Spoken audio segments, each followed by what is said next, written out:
warahmatullahi wabarakatuh. Selamat siang. Perkenalkan, nama saya Aura Hasrinala Sidifa dengan NIM 2304321020. Saya di sini ingin mereview buku Adab Berpolitik karya Imam Al-Ghazali. Buku yang berjudul Adab Berpolitik karya Imam Al-Ghazali merupakan salah satu karya penting dalam literatur Islam tentang etika berpolitik dan keadilan.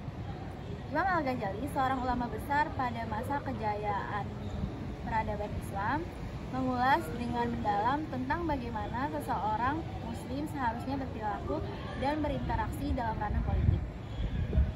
Namun secara umum, Imam Al-Ghazali menekan pentingnya integritas, kejujuran, dan tanggung jawab dalam berpolitik. Beliau menekankan bahwa tujuan politik haruslah untuk kebaikan umum dan kemaslahatan bersama.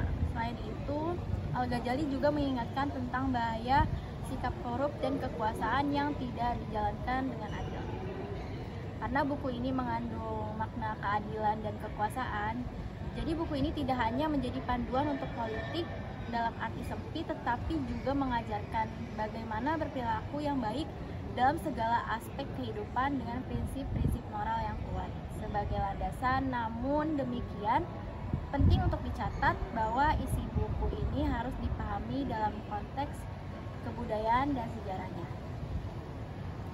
Terjemahan dan penafsiran kontemporer dapat membantu membawa pesan-pesan universal Al-Ghazali ke dalam konteks zaman modern. Nah, menariknya dari buku Adab Berpolitik karya Imam Al-Ghazali adalah karena menggabungkan wawasan keagamaan dan filsafat dengan aplikasi praktis dalam konteks politik.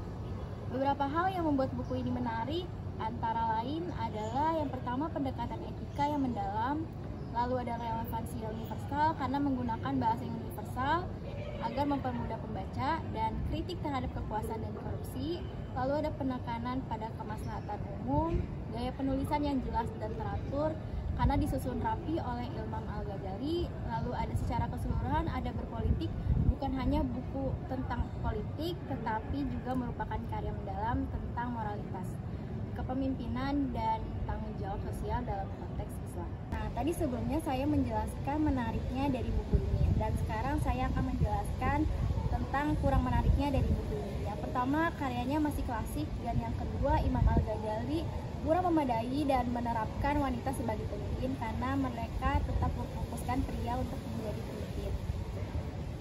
Namun, meskipun demikian, kurangnya tadi menurut saya